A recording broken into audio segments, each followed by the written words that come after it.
Bueno, como decía, vamos rematar xa a xornada de hoxe e as xornadas deste ano con esta última conferencia de Miguel Alonso que leva por título Máscaras, Identidade e Transformación. Comentábamos onte que entre os obxectivos destas xornadas de todos estes anos non só era amosar distintos entroidos, dende dentro, dende fora, distintos aspectos, sino que tamén nos interesa afondar en temas que son transversais a todos os entroidos, pois como pode ser o aspecto do son, que tratamos xa hai 2 anos, o son no entroido, os aspectos dos xogos, os aspectos incluso culinarios ou a sátira, moitos destes temas transversais, e este ano, onte tivemos unha conferencia moi interesante de Manuel Seixas sobre a fabricación de máscaras e diversidade de máscaras, e agora vamos rematar as xornadas con unha conferencia falando do significado ou de que fenómeno produce no ser humano o uso destas máscaras. Miguel Alonso é doutor en antropoloxía e compañeiro da Sociedade Antropolóxica Galega, é un dos maiores especialistas en antropoloxía do son en España, que é unha rama da antropoloxía moi pouco aquí absolutamente descoñecida, e hoxe, bueno, ten un currículum extenso, non nos vamos a parar para deixarlle tempo a falar, quen quera entra en internet hoxe en día e pode documentarse, e hoxe nos vai falar precisamente de máscaras, identidade e transformación. Páseche o poder. Ai, non sabía que había micro. A micro, Aproveito este impasse. Sí, sí. Que necesite máis marchar. sí. Así luego conecto. Sí, ahora. Se ve polo micro?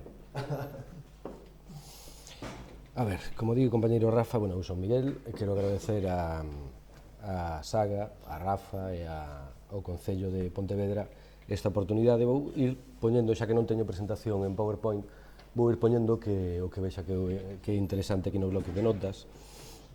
A charla chamase Máscara, Identidade e Transformación, que foi o título que lle puxemos un pouco así cando non sabía exactamente de que ia falar, non? Pero basicamente vos veño a falar do seguinte, que é o entroido urbano. A miña especialidade, digamos, que eu son antropólogo, pero eu son antropólogo urbano, non? Entón, son bastante profano en folclorismo, ata que coñecín aquí a Saga e a Rafa, e, bueno, pois, vou falar un pouco de cales son as miñas impresións sobre o entroido, non? Como pervive, cal era, vamos a ver, me parece que era pervivencia e eficacia simbólica do entroido urbano. Pois vou poñer aquí.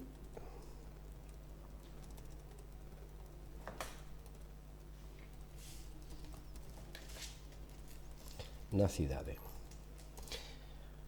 A ver, teño preparado unha cousa cortiña que, bueno, máis que unha conferencia é facer unha serie de reflexións en alto que xa habitualmente as fago para min, pero, bueno, xa que me dieron esta oportunidade, pois as fago en voz alta, non?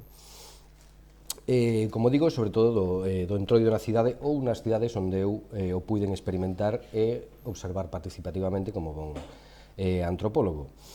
Creo que para falar do entroido urbán, primeiro hai que entender que é o entroido tradicional, o que representa nas sociedades non urbanas, porque aos antropólogos urbanos todo que non é urbano é non urbano, e logo pasarei a falar un pouco precisamente do que o urbano é a súa relación co que non o é, xa me estou liando un pouco, e, bueno, finalmente, si ten sentido o entroido nos mesmos termos en ambos os dous contextos sociais, non?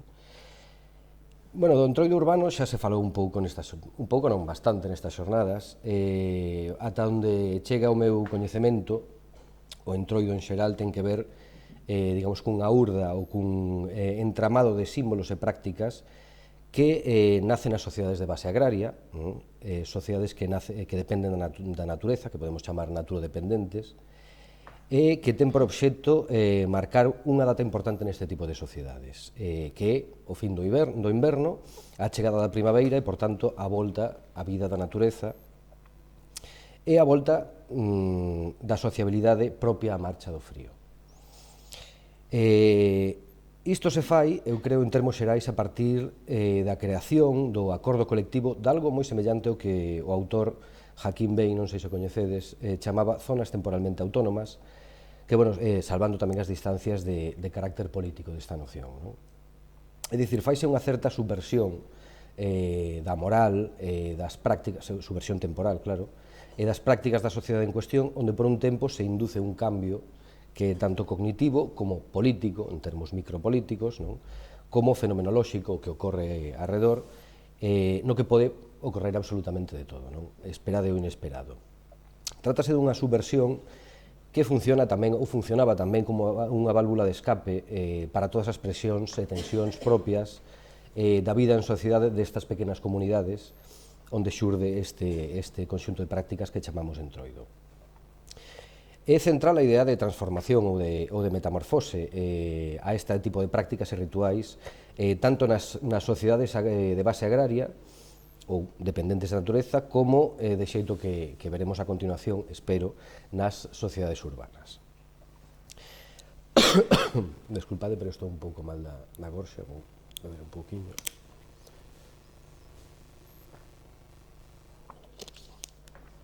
Vamos a ver, a relación entre isto que chamei sociedades naturodependentes e as urbanas é clara, polo menos para min, non só en termos históricos, senón tamén en cuestión de tradicións e imaginarios culturais.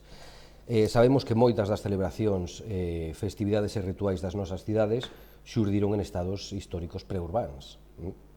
A vixencia e a supervivencia dos fitos temporais derivados destes calendarios de base agrícola, ou naturodependentes, que será un termo que repetirei bastante, todavía creo que son patentes todavía nas sociedades urbanas.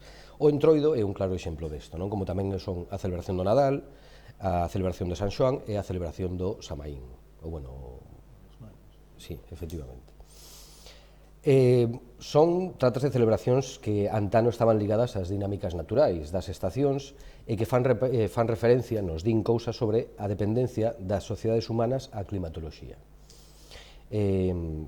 E as consecuencias que esta ten na sociabilidade ecolóxica en xeral, non só entre as sociedades humanas, senón co resto de sociedades coa que comparte os entornos, non?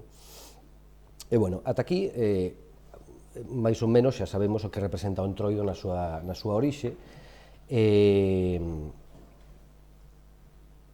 Vale, e para falar do ritual e o simbolismo do entroido, alén deste espacio original, eu creo que primeiro temos que comprender como é o lugar onde se proxecta, non? É dicir, como son as cidades, que fai particulares as cidades neste sentido no relativo ao entroido. Para explicar isto, partirei primeiro de rachar coa oposición clásica que moitos temos na cabeza entre campo e cidade. O urbano e o rural non son opostos. Dende hai décadas esta oposición deixou de ter sentido, non? Cando os medios de comunicación, tiña sentido cando os medios de comunicación se limitaban aos xornais ou ás ondas de radio e cando os discursos e as ideas e, por ende, os imaginarios tiñan unha proxección territorial que marcaba a súa identidade. Deste xeito, entón, hai unhas décadas, como digo, un podía perfectamente saber onde se atopaba simplemente escoitando as formas musicais do lugar, os acentos, ou coñecendo as tradicións orais, a historia oral, ou simplemente falando coa xente, é o que veño a decir. Embargantes, hoxe en día, e gracias a estas novas tecnoloxías, que xa non son tan novas, formas de comunicación e transmisión da información, non é extraño atoparnos, por exemplo, pois eu que sei, cunha estea musical de heavy metal nos países árabes, que hai, e de punk tamén, con guitarristas de blues no deserto, do Sáhara, que tamén o había, que morreu hai pouco, ali Farka Touré, ou, efectivamente, ou con música experimental incluso en povos recónditos de Galicia, que tamén hai. Entón, por obra e graza da televisión e máis recente do internet, todo o que ocorre no mundo, todo o que se produce, tanto as ideas como os produtos, pode ser consultado a golpe de wifi, aló onde hai wifi. As ideas, os imaginarios, as prácticas, as tradicións e as culturas xa non están ligadas ao espazo. Non necesariamente, é dicir, coexisten as dúas realidades. Ata ben entrado o século XX, que é o momento no que se estandarizan estas novas formas de comunicación, e tamén que chegan os discursos de cultura de masas a cada rincón do planeta. Os imaginarios pasan por ser un rasgo definitorio dos lugares, de xeito que ideas e espazos están ligados. Cando digo imaginarios, digo conxuntos de ideas, non? Discursos sociais e culturais. Entón, neste intre comeza o que poderíamos chamar, o que de feito chamamos os antropólogos urbanos, a era colonial do urbano, non? Que o paradigma urbano se estende. E, bueno, hai outro tipo de académicos que lle chaman o antropoceno, non? Pero isto ten xa outro tipo de lecturas. Vamos a ver. A pesar disto, a cidade aparece históricamente na tradición das sociedades humanas despois destes asentamentos naturodependentes, que é onde a humanidade pasou a meirande parte da súa vida, onde xurdiron moitas das tradicións culturais relativas á ordenación da sociabilidade. Se temos en conta esta metáfora clásica tamén, que nos di que podemos contemplar a historia da humanidade como se fose un reloxo de 12 horas, o mundo contemporáneo, todo isto do que estou a falar, do urbano, etc., non suporía máis dun segundo dentro dela. Con esta metáfora na mente, é coa que eu creo que temos que entender a pervivencia do entroido na cidade. Bueno, a pesar desta orixe asociada a este tipo de vida de base agrícola, un naturodependente do entroido, e a súa transposición aos asentamentos urbanos, hai aínda outra peculiaridade da cidade, que é o que máis me interesa, o máis ben do urbano, non confundir a cidade co urbano, que fai, no meu entender, máis interesante este desplazamento, esta proxección. Que estou a falar da noción do espacio público urbano, e as súas connotacións respecto ás relacións entre as persoas. Vamos a ver. As relacións sociais na cidade non son as mesmas, non son iguais que onde non é a cidade. Vai ver. Perdona. Sí, sí.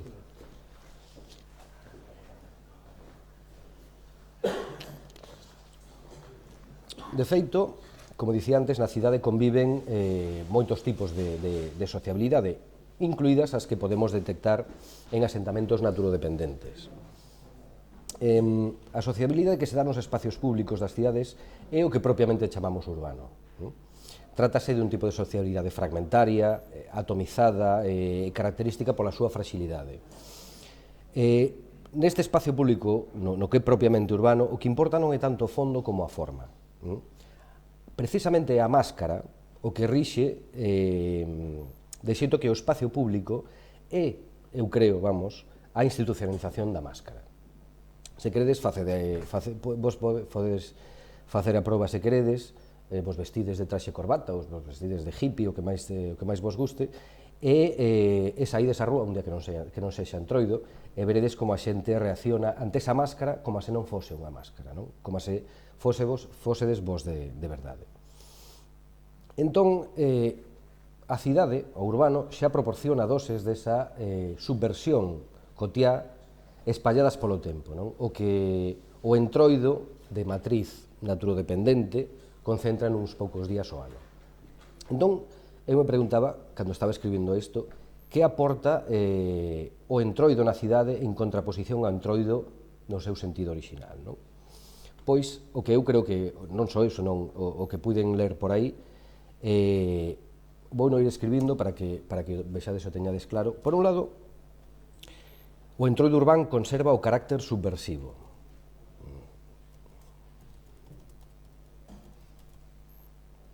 Subversivo, onde está? No sentido en que, vese ben, non? Sí. No sentido en que revela as estructuras sociais hexemónicas, as dominantes, digamos, e tenta subvirte, a palabra subversión, creando unha orde inversa temporal na que casi todo é posible. E, digo case todo tendo en conta a paranoia contemporánea coa seguridade ou coa sexualidade, que prácticamente non poden ser tocadas, a sexualidade sí. vamos a ver, que son cousas entendidas como fundamentais ou de extrema sensibilidade, vamos. Conserva tamén, eu creo, a práctica reivindicativa das identidades. Vou poñer aquí. Reivindicación das identidades. No sentido de que visibiliza problemáticas sociais, espazos que non son visibles no decurso da vida cotiá, alén do que non é entroido nin é ritual. E por último, claro, conserva ese carácter de válvula de escape, ¿no? Vamos a poñelo aquí tamén.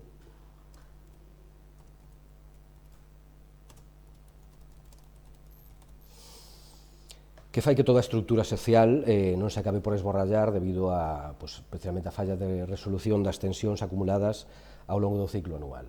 Ben, isto podemos dicir que é o que conserva o entroido urbán respecto ao entroido de base naturodependente. Que é o que aporta?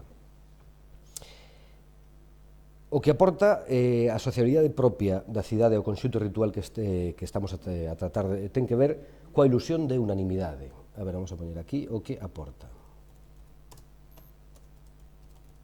Ilusión de unanimidade. Voltamos con isto as ligazóns entre os asentamentos urbáns e estes asentamentos naturodependentes, non? A esta oposición que xa facía Ferdinand Tönnies, que é un sociólogo, xa hai que dicilo, entre sociedade e comunidade. Non teño escrito aquí os termos orixinais en alemán, pero me desculparedes que non os sei pronunciar ben, se os queres pronunciar ti. Bueno, que o fixo xa este sociólogo a finais do século XIX, e que, bueno, nos leva a unha certa nostalgia que temos os urbanitas respecto do romanticismo das comunidades rurais, onde todo o mundo se coñece, onde todo o mundo sabe o do resto, e as dinámicas sociais son presuntamente ordenadas e funcionais, non? Que, bueno, que en realidade non hai nada máis lonxe do que é en realidade.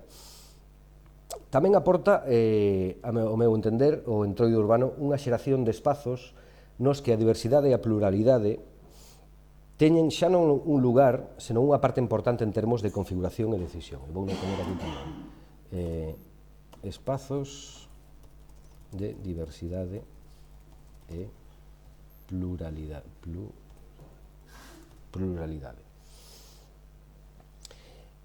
A ver, onde iba? Claro, o entroido urbano é unha porta de entrada para a integración da alteridade, non? Do outro, que moitos colectivos de identidades que non son normativas ou que son alleas aos paradigmas locais aproveitan para presentar a súa interpretación e así polo menos granxearse o beneplácito e a confianza dos locais. De feito, non sei se estivestes en grandes carnavales como en Barcelona ou en Madrid, digo grandes cidades españolas, é un seguido constante de a charanga dos venezolanos, a charanga dos non sei que aproveitan eses espazos para facerse visibles, digamos, non? E, bueno, máis ou menos ata aquí chega a miña reflexión, un pouco así atropellada. Bueno, a modo de resumo, de conclusión, direi o que o compañeiro Rafa sempre di, con esas frases que buscan facer reflexionar, non? A partir dunha presunta provocación, que sempre me di que ele é practicante pero non crente. Entón, eu creo que do mesmo xeito, todos somos practicantes das nosas ritualísticas que tiñamos cando éramos pequenos, non? Cando un é cativo, todo é un descubrimento, todo ten o seu sentido, todo se ritualiza, non? Dende lavar os dentes, ata apagar as luces, anda saudar pola mañán, a felicitar un aniversario, ou comunicar un suspenso, que tamén ten a parte ritual. Entón, cando crecemos, non sabemos xa, esquecemos, non sabemos a que conto viñan estes rituais, non? Mecanizamos estes rituais personais e esquecemos o valor que lle demos cando xurdiron, non? Eu creo que de forma similar a cidade parece ter esquecido de onde lle ven a celebración do entroido, non? Pero, sen embargo, segue celebrando e segue nutríndose coas novas incorporacións, medrando, mudando de sentido, pero mantendo a súa práctica. Bueno, isto é o que tiña que decir. Non sei que vos parece. Bueno, gracias.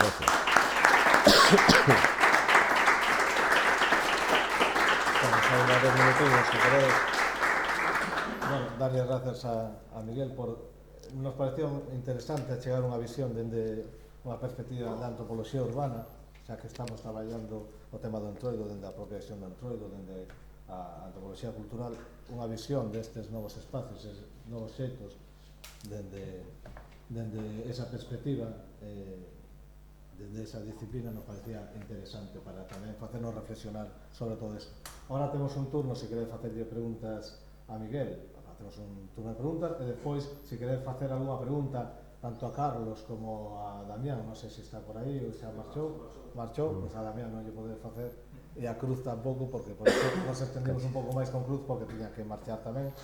Pois abrimos un turno de preguntas, ou Anxo, que estivo onte dando unha conferencia aquí, e tamén pode falar, ou tamén pode falar compañeiros da Merdeira, da recuperación da figura do merdeiro de Vigo, que tamén están presentes, o sea que podemos abrir un turno de debate sobre calquera aspecto do entroido. A mí gustaría preguntarche, porque non entendí moi ben o tema de... Cando comentabas de que na peculiaridade da cidade que se creaba un espazo público, no que a máscara servía de alguma maneira como para... Sí. O sea, que abre para ser outra cousa, non? Pero non sei se pode entender da mesma maneira que as máscaras do entroido rural, por exemplo, no sentido de que ti comentabas, claro, o exemplo de que ti te vistes de hippie ou de tal, se non é así, aí non sei se o que pretendes é ser outra persoa ou no. En cambio na mascarada rural, tío, que... Claro, é unha dinámica diferente. É unha dinámica diferente. O que pretendía facer unha analoxía entre o que aporta as comunidades rurais ou naturodependentes o entroido, como esa válvula de escape, ese parapetarse detrás da máscara, é o que aporta o espacio público na cidade, que ten componentes bastante similares a meu entender, non? É dicir, que ti no espacio público o que importa é a forma, non é o fondo, non? Por iso dicía que ti te podes disfrazar de calqueira cousa e a xente se vai tratar, se non che coñece, que é a base do espacio público, vaiche tratar como que interpreta que és, non? Que tamén é parte da máscara, non sei se che aclaría algunha cousa. Vale. Eu creo que é interesante o que acaba de citar sobre darlle importancia á forma ou ao fondo, non? Vemos que nos entroidos, nos carnavales urbanos nos quedamos na forma, na estética, moitas veces, e se perde o fondo. E no entroido rural, se queredes chamarlo así, no entroido tradicional, o importante, ainda que moitas veces non se saiba, é o fondo. E unha cousa é os disfraces da xente que se disfraza no ámbito urbano, e outra cousa son os traxes da xente que se viste no entroido tradicional, que son oficiantes dun rito. Un cura, un sacerdote non está disfrazado, é o oficiante dun rito. E nese rito participa o oficiante, participan os devotos, os que comulgan, e os que poden ir ali a ver. Entón, ese matiz é importante, non? E calquera disfraz, calquera máscara produce unha transformación, non? Ou no caso do entroido urbano podemos falar de que se diluye esa identidade e se convirte no que está representando, non? Dun xeito máis ben lúdico, pero nos entroidos tradicionais esas personas que se meten dentro deses trajes se transforman noutros seres que moitas veces... Claro, por eso. Na distinción de seriedade que se lle pode dar ao que supón poñerte unha máscara nese contexto e no outro lúdico festivo de converterte É que non só se transforma de cara aos demais, senón que se transforma interiormente. É outro ser, e son seres absolutamente liminais, fronteirizos entre dimensións espazotemporales, de animalidade, é outra cousa totalmente. É algo que ten máis fondo que meramente estético, ainda que o estético, por suposto, está presente en calquera entroido tradicional tamén, non? E hai tamén esas máscaras, eses farraperos, esa xente que se disfraza, pero despois están os que se visten e que eu chamo oficiantes porque me parece que son os que ofician o ritual, claro. Aparte do feito de oficiar implica ter funcións, implica ter dereitos, implica ter deberes tamén, claro. E que eses elementos a mellor non se ven ou non se perciben, están diluídos a nivel urbano. Hai un protocolo. Por isto é moi importante É moito máis pechado, vamos. o uso das palabras, o divulgar, o sea, cando se ti faz un artigo ou cando se fala dende fora do entroido, se disfrazados de cigarróns, non, perdona, non van disfrazados, e son oficiantes, están facendo algo perfectamente establecido, non fan o que queren, non falan. Esta forma de interactuar no momento que están dentro desa outra personalidade, dentro desa outra identidade, é totalmente distinta, é normativa, está normativizada, non é un cachondeo. Eu digo carnaval, unha cousa, ou se queremos chamar un entroido urbano, pero un entroido tradicional, hai outras dinámicas, ainda que hai cousas comuns como eliminar tensións e todo eso. Claro. Claro, pero a mí por eso as palabras identidade e transformación non sei se as vexo de todo nun entroido máis urbano. Hai unha transformación de identidade, pero noutro aspecto. Ti te disfrazas de Spiderman, non te convirtes en Spiderman, pero a xente é outra, ou te pintas a cara, entendes? Te desinhibes de algún xeito porque podes ter a excusa ou a coartada que xa non eres ti, estás disfrazado, entón asumes outra identidade. Claro, a túa personalidade se diluye e podes asumir outros roles que non farías igual na túa vida cotidiana, pero máis serio. É que aparte o exemplo é moi bo, no sentido en que ti como Spiderman non és Spiderman, tampouco és ti nese momento, pero non és Spiderman. En cambio, un folicheiro... O malo é sempre asumir para a fachada. Se tes que demostralo. Un folicheiro deixa de ser el, pero é un folicheiro. Claro, pero por eso digo, para E o outro non é Spiderman. para mí eso sí é unha transformación, o outro é simplemente poder facer algo de tropas e que se miren raro, porque está dentro do contexto no que todo o mundo Sí. Entón, por eso é unha tira de transformación que non me acaba de quedar claro se se pode chamar da mesma maneira. Bueno, é verdad. E un pouco seguindo na liña do que comenta ela, o que tampouco acabo de ver neses entroidos urbanos é ese carácter subversivo. É dicir, que falo no contexto da día de hoxe. E eu non vexo nada subversivo, vexo justamente o que acababas de comentar, vestirse de Spiderman é unha excusa para poder salir á rúa e poder, pois, desfasar nese contexto. Sí, a ver. O carácter subversivo que, desde logo... Subversivo en termos discursivos, creo eu. Hai charangas tamén nas cidades que fan interpretacións, mira, en Coruña, que eu son de Coruña, están os maracos, por exemplo, non? Que sempre se disfrazan de algo relacionado co concello. Un ano se disfrazan de chicholina, ou que se iban con unha teta xigante por aí. Ten ese punto de o inusual, non? O que non podes atopar todos os días pola rúa, creo, vamos. De todos xeitos, apoiando o que di, dentro dos entroidos, tanto tradicionais como non, sempre está presente, é moi habitual a cuestión da sátira e da subversión, no sentido da sátira social, da crítica, do aspecto burlesco, os sermóns, os encontros. Hai un montón de representacións desto. E no ámbito urbano, nas charangas, que non son de hai 4 días, onde falábamos que na zona do Morrazo, de Salcedo, Marín, Ourizán, están documentadas hai máis de 100 anos charangas con sátira social. Entón, aí hai unha subversión da orde, no sentido de que hai crítica, non? E iso é un fenómeno que se dá no ámbito urbano ou que é un aspecto do entroido en xeral, pero que no ámbito urbano é o que é bastante visible. Non é máis visible.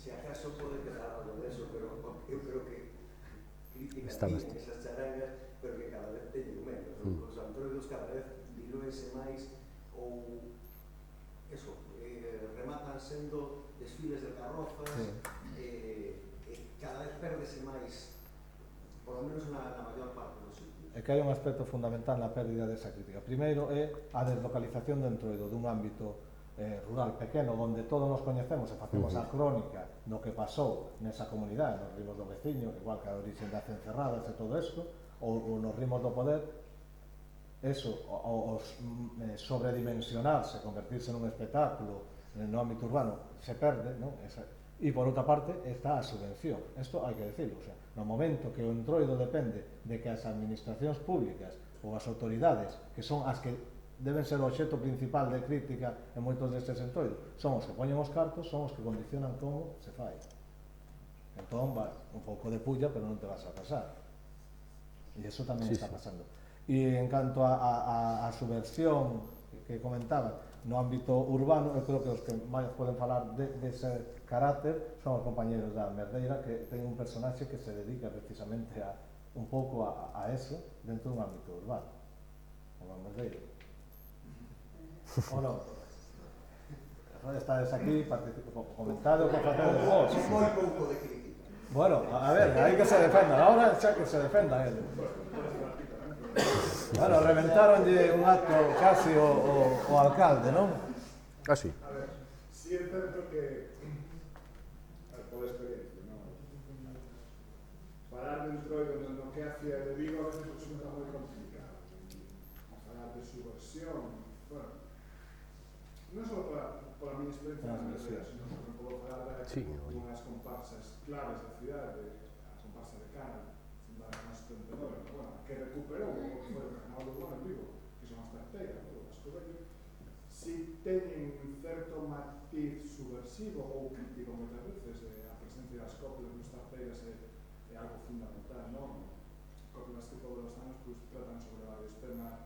Mira, este ano o tema estrela do Entroido, ou do Carnaval, como podemos chamarlle, foi o tema do Cunqueiro, non?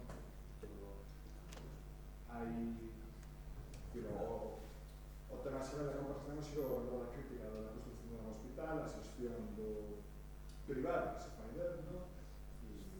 E aí se a comparsa saliu á rúa, se foi de aquela maneira, porque o temporal que houve imposibilitou bastante, pero bueno, si saliu, e aí sí que pode haber unha certa subversividade urbana en certas comparsas, bueno, algúns tarteiras están ao marxe do que é o desfile oficial do Concello, e hai 4 ou 5 anos que xa non vamos alá, non? Cando íbamos tamén íbamos con ese espírito, Claro, logo está tamén a outra parte que podríamos chamar de Entroido tradicional, que é o merdeiro, que eso xa é a crítica pura e dura, vamos, o merdeiro é, digamos, un personaje en sentido de con cabeza, aquí te pillo, que te mato, si te mira por a rúa e exploto os teus defectos, non? Por chamar de modo, non ten por que ser. Si pois, se chegou a caída da folla, chegou o outono, se ves un baixiño, pois, non sei, que se che ocorra nese momento, a igrexa, este ano na hora da igrexa estivemos como 15 minutos mardeando adiante e escoltarse.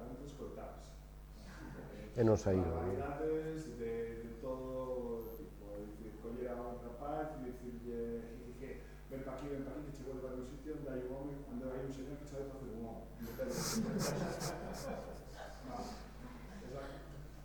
Ou, bueno, Pepe fala de, temos un compañero da Merceira, que xa é veterano, non sei, que acá nese sentido, que fala de certos recordos sobre o traballo de buscamos a democracia, de entrar na igrexa e dice, buscamos a democracia e aquí non está, entonces, a subversividade urbana existe, pasa que tamén o marxe desa institucionalización nas cidades, nas cidades en particular, todo pode ser calquer tipo de celebración dun carnaval, un entroido.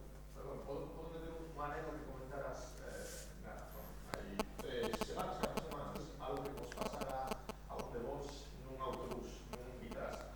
Refiro que aí, podes explicarlo, sobre todo para ver como segue tendo máis poder subversivo un personaxe que realmente sería dun entroido tradicional, que esa mesma escena que vas a comentar, volvemos ao Spiderman. Si un Spiderman sube a ese Vitrasa, non vai a haber tanta subversión como que van a comentar agora. A historia foi, estamos na Porta do Sol, por que pasan os autobuses centro urbano da cidade, e houve un grupo de mercadores que decidiu que era interesante subir na Vitrasa. Subiron con a intención de subir por a parte de dientes e por atrás, nada máis, nada menos, pero non había de intención. Pasaron o conductor, non vamos a tener a volver que echou as portas. E aí estiveron un grupo de uns 10 merdeiros e outros 10 fora, esperando que o conductor abrir as portas para xe sair. No, quería arrancar ir a comisaría. Pues tampouco quería andar, ni tampouco porque estábamos dicindo que abrieran as portas para baixar precisamente, porque a broma que se estaba era subir e baixar, e o tipo que é natural que pagáramos o billete, entón chamou a centralita, na centralita se dio, porque claro, a centralita recibe unha chamada de temos aquí un grupo de rapaces con máscaras que non quieren pagar, e a centralita dice, bueno, pues tiene que se baixe, no, Pero sen preguntarle nada. e a centralita dice, pues si no pagan, que no, que tienen que pagar, entón, entre esa alianza estábamos, bueno, estaban ali liando a fila, bueno, en fin, finalmente, evidentemente, abriu as portas e e xa. Dentro do autobús, medio liberdade, medio liberdade.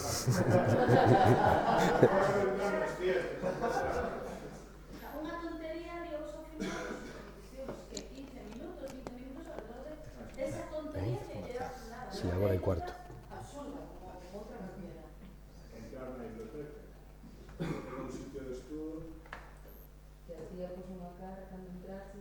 Eu acordo na primeira día que saíste, sí, creo que foi ventres, que estaba por aí, que tamén entraste na biblioteca pensando que, bueno, como non me dixeron nada, que había esta complicidade por parte dela, Depende do pequenas cousas como entender ese medio minuto que non vai facer e de repente a biblioteca se vuelve a un sitio de mover cousas que xa se moleste, de verdade. Hai unha necesidade de repente moi forte no eixo urbano, penso eu quizá máis que no medio urbano, que quizás por tradición ou por historia xa se sabe que está máis acostumado, pero nese contexto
Temos, perdona, me despido, me disculpo polo compañeiro Miguel, que tiña que coller o tren e o perdía.